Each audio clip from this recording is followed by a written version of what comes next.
Hey guys, welcome back to my channel. My name is Brian from NY Blade EDC, and today I have an awesome knife to show you guys. This one is the Koenig Arius that was so graciously sent to me by New York Knife Guy. I can't stress how much this guy has done for this channel and for me since getting into this. He's supported me from the day I even mentioned I wanted to start a channel, so I appreciate that, Keith. Thank you for sending this Arius along for me. Into the numbers for this knife. I love doing that. The blade is 3.5 inches long. Beautiful freaking polish on that, my God. And it's CTS XHP steel. The handle is 5.125 inches of titanium, obviously that awesome milling done on it. And an overall length of 8.5 inches. This knife weighs 5 ounces even. That's what it says on the website, so I just go with it. Now, let's get into a size comparison here. We have a PM2, and the PM2 is almost identical in length to the Arius. Let's move this up a little bit. There you go. When you look at it, it's almost spot on from tip to tip here.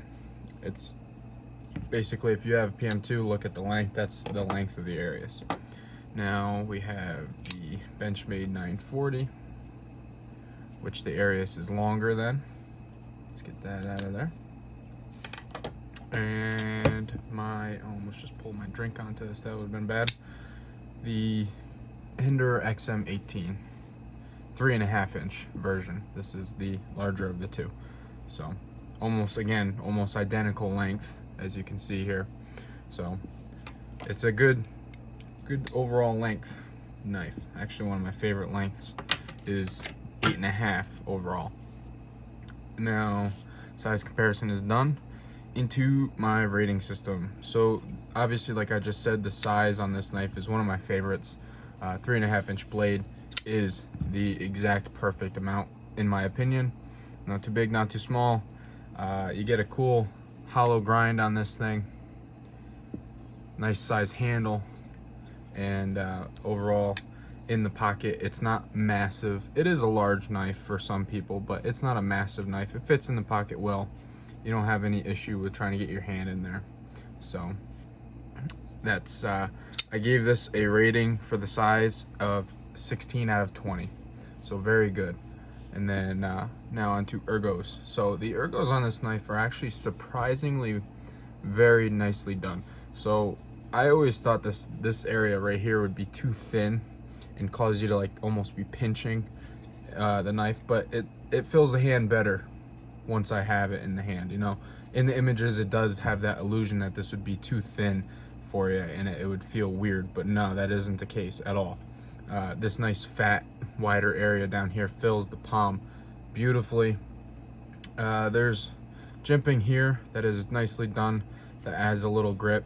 There's no jimping on the top here, and you can put your finger wherever you want on there. It'll slide around obviously, but I kind of think no jimping on the top is actually a good choice to keep the lines looking nice on this knife. So with the total for ergos, I gave it a 15 out of 20, another high score, and very nicely done here on the ergos.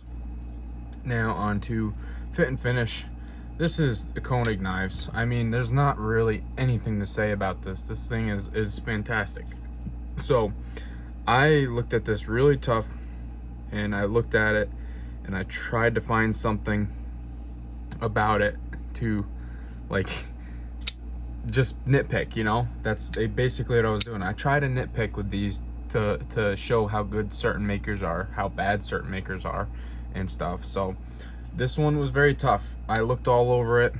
The milling on this is freaking awesome. Look how detailed all that is. It's just elegant. No nicks, nothing. It's all perfect. And both sides too. Both sides. Look how tight that lock bar is. Oh my God, that's awesome. And then you got the hidden screw on the clip. All these screws look good. No burrs, nothing on them. That's obviously that way, but those look good. So fit and finish, the only thing I could find that I had to nitpick that I'm gonna show you here, gotta wipe this off, make it nice and clean so you can see it. If you look at that polish right there, see the waves you get? I would have liked to seen that polished out a bit more, but honestly, like I said, this is nitpicking. So to me, that doesn't bother me personally. Some people would be like, I'm paying this much for a knife, that shouldn't be like that. But I didn't really take points off for that, if per se, but I gave it a fit and finish rating of 17 out of 20 because the blade's centered, the grinds are even, the bevel on the edge is even. Like I said, all the milling's clean. There's solid lockup, no lock stick at all. So this thing is a gem of a specimen here. So either we got one of the best looking ones ever, or Keith does, let's put it that way, New York Knife Guy has one of the best looking ones, or they're just perfect because it's Koenig. But action, so this one does not have stock bearings in it. This actually has the skiff bearings in it, and I'll tell you what, it gives it a nice hydraulic action. It flies open, give it a little nudge and it goes, and I love that. I'm not a really big fan of like a total finger guillotine. Certain knives I like it, and then certain ones I don't. This is one of the ones that I like to see a hydraulic action on. So with this, the thumb tab, Jesus, the finger, the flipper tab here, you can either light switch it and it goes out, or you can almost button switch it. It still works. I'm not really good at button switching, but there you go, and it works good. Or you got the hole there in the blade, you can spidey flick it, you can thumb flick it. I don't know if it was the other day I was having an issue with that, but all right, so here's something Keith mentioned to me. I'm gonna keep my word on that, Keith. There you go, no fingerprints. I got my Chris Reeve cleaning off the Arius, but yeah, again on this side, the fingerprints, that hand polish, I believe that's what that is, because this is a style 57, I think, and they do the hand rub satin on them. I'm not sure if it's 55 or 57. I should have asked him before this, but it's one of those fancy ones. I believe this is the 57 because the 55 has that cutout, and I believe, I'm really lost on that. But okay, so action, like I said, 15 out of 20. Very nice, smooth opening, hydraulic shut, nice detent. It's like tuned perfectly. There's no blade play at all either on that. I checked before this video. And then the price is the hardest thing for me to figure out. So this one specifically is a Gen 2, like the style 57, I think. And he told me that he paid used $620, but he saw the exact model on Blade Forums go for $750.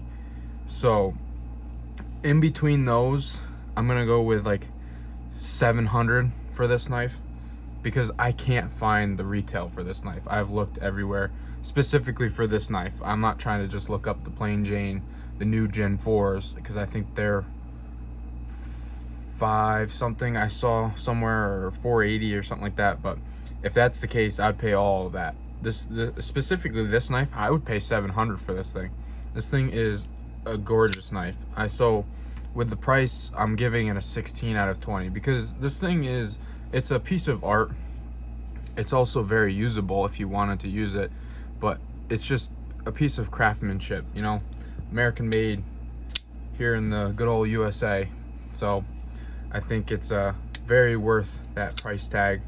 And I mean, they can get some pretty gnarly looking prices on some of these fancier ones with the carbon fiber and the DLC coatings and all those different variations, but I think $700 for this style specifically is a very justifiable price. So when you add all those up, you get 16, 15, 17, 15, 16, add it up, you get 79 out of 100.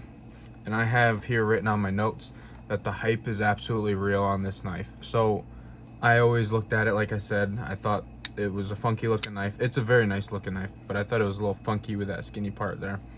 But until I got this in hand about 3 months ago and now have it back in hand, I can really justifiably say that the hype is real on this knife. So it is a definite 2 thumbs up from me if you can get your hands on one, because I know they're posted and sold like that no matter what the price is, because you get those huge Koenig fans. So I think if you can get your hands on one, definitely pick one up. So that's the end of the review, guys. I want to thank you guys for watching. If you're not subbed, please do so. Leave a like or a comment. Message me on Instagram at nybladeedc. And I hope to see you guys for the next one. Thanks for watching.